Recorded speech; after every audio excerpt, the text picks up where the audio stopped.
প্রিয় দর্শক আসসালামু আলাইকুম, সবাইকে স্বাগতম জানিয়ে শুরু করছি আমার আজকের পর্ব। আজকে আমি আপনাদের মাত্র 2টি সিদ্ধ আলু আর 1.5 কাপ ময়দা দিয়ে দারুণ মজার অনেক বেশি মুচমুচে বিকেলের নাস্তা তৈরি করে দেখাবো। এই নাস্তাটি তৈরি করা খুবই সহজ, ঘরে থাকা অল্প কিছু উপকরণ দিয়ে খুব সহজে তৈরি করে নিতে পারবেন। আপনারা চাইলে সকাল কিংবা বিকেলের নাস্তা অথবা বাচ্চাদের টিফিনের জন্য বানিয়ে নিতে পারবেন। বাচ্চারা ভীষণ পছন্দ করবে আর মজা করে খেয়ে নেবে। একবার খেলে বারবার এই নাস্তাটি খেতে চাইবে, এতটাই টেস্টি হয়। তো চলুন রেসিপিটি দেখে নিচ্ছি। এই রেসিপিটি তৈরি করার জন্য প্রথমে একটি মিক্সিং বলে 1.5 কাপ পরিমাণ ময়দা নিয়ে নিচ্ছি। চাইলে আটা ব্যবহার করা যাবে। দিয়ে দিচ্ছি স্বাদ মতো লবণ, 1 চা চামচ পরিমাণ চিনি দিয়ে দিচ্ছি, 1.5 টেবিল চামচ পরিমাণ সয়াবিন তেল দিয়ে দিচ্ছি। এবার সবকিছু একসাথে খুব ভালো করে মিশিয়ে নিতে হবে। হাত দিয়ে ঘষে ঘষে তেল ময়দার সাথে খুব ভালো করে মিশিয়ে নিচ্ছে, কারণ ময়দাটা যত ভালো হবে এই নাস্তা তত বেশি খাস্তা এবং পারফেক্ট হবে। যখন দেখবেন হাত দিয়ে মুঠ করলে এরকম দলা পেকে যায়, তখন বুঝতে হবে ময়দাটা একেবারে পারফেক্ট হয়েছে, অর্থাৎ তেল ময়দার সাথে খুব ভালো করে মিশিয়ে গিয়েছে। এবার এর মধ্যে অল্প অল্প করে পানি অ্যাড করে মোটামুটি সফট একটি ডো তৈরি করে নেব। পানিটা একবারে দেওয়া যাবে না, অল্প অল্প করে দিয়ে মিশিয়ে ডোটা তৈরি করে নেবেন।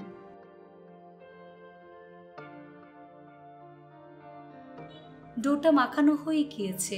এই ডোটাকে আরো কিছুক্ষণ সময় নিয়ে মথে নিতে হবে।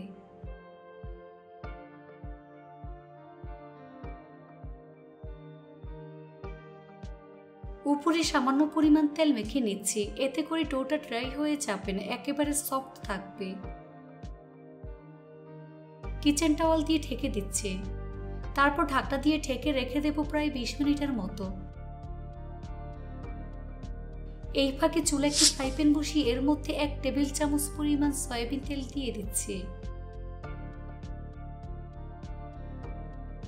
তেল গরম হয়ে আসলে এর মধ্যে 1/2 চা চামচ পরিমাণ রসুন কুচি দিয়ে দিচ্ছি। এই রসুন কুচি কয়েক সেকেন্ডের মতো ভেজে নিতে হবে। তারপর 2 থেকে 3টি কাঁচামরিচ কুচি দিয়ে দিচ্ছি। 1/4 কাপ পরিমাণ পেঁয়াজ কুচি। চুলার আঁচ মিডিয়ামে রেখে পেঁয়াজ এবং কাঁচামরিচ কিছুক্ষণ ভেজে নিতে হবে।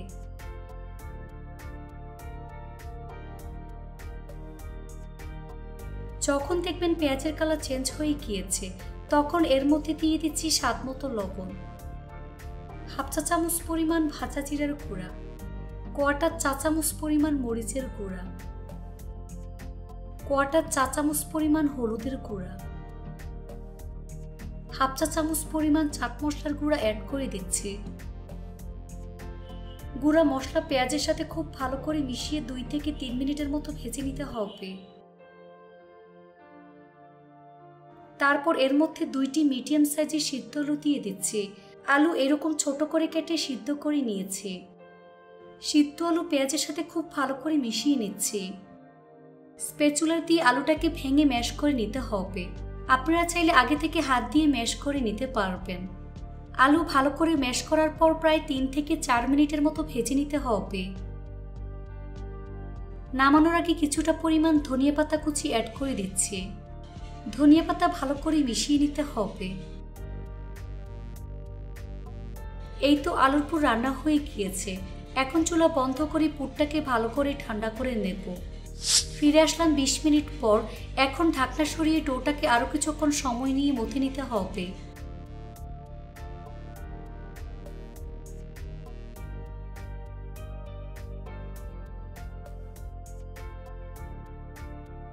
তারপর ছোট ছোট লেচি কেটে নিচ্ছি। তো আমি 9টি লেচি কেটে নিয়েছি। এখান থেকে একটি লেচি নিয়ে ঠিক এভাবে গোল বলের মতো আমি তৈরি করে নেব।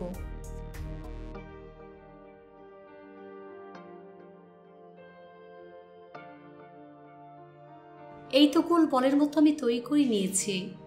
এভাবে সবগুলো গোল বলের মতো আমি তৈরি করে নিয়েছি। এখন এই মিক্সিং বল এক সাইডে রেখে দিচ্ছি। এখানে একটি ছোট বাটিতে 2 টেবিল চামচ পরিমাণ ময়দা নিয়েছি।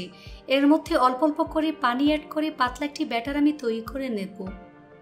খুব ভালো করে বিট করে নিতে হবে, যাতে করে এর মধ্যে কোনো প্রকার লাম্পস না থাকে।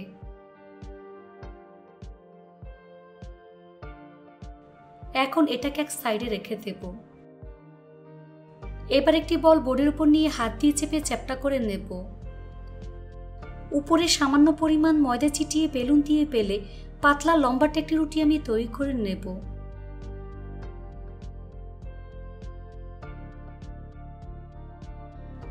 দেখুন এরকম পাতলা লম্বাটে রুটি আমি তৈরি করে নিয়েছি। এবার রুটির মাঝ বরাবর পরিমাণ মতো পুর দিয়ে দিচ্ছি। চামচ দিয়ে এভাবে একটু সেট করে নিতে হবে। এবার এক সাইড থেকে ঠিক এভাবে আমি ভাঁজ করে নিচ্ছি। তারপর ব্রাশ দিয়ে আঠালো ব্যাটার লাগিয়ে নিতে হবে। অপর সাইডে একইভাবে আমি ভাঁজ করে নিচ্ছি।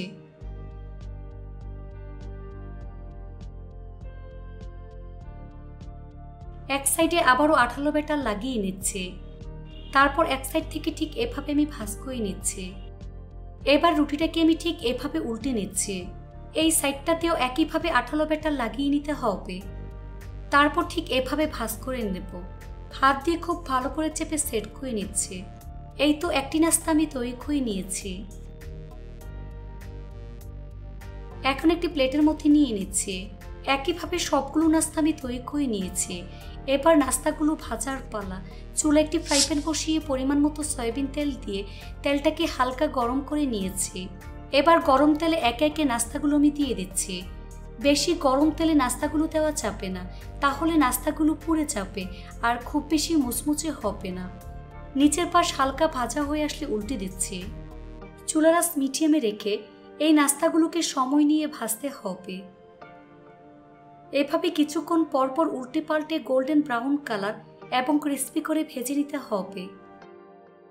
নাস্তাগুলো ভাজা হয়ে গিয়েছে, দেখুন খুব সুন্দর কালার চলে এসেছে। এখন ছাঁকনি দিয়ে তেল ছেঁকে নাস্তার প্লেটে নিয়ে নিচ্ছি।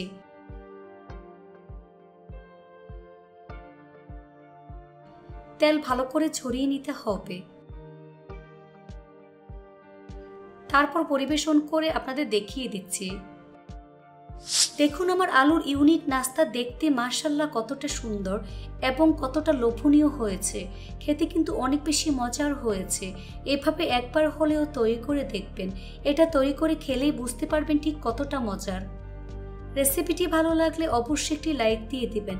ফ্রেন্ডস অ্যান্ড ফ্যামিলির সাথে বেশি করে শেয়ার করবেন আর আমার ফেসবুক পেজটি ফলো দিয়ে রাখবেন। সবাই অনেক বেশি ভালো থাকবেন। আল্লাহ হাফেজ।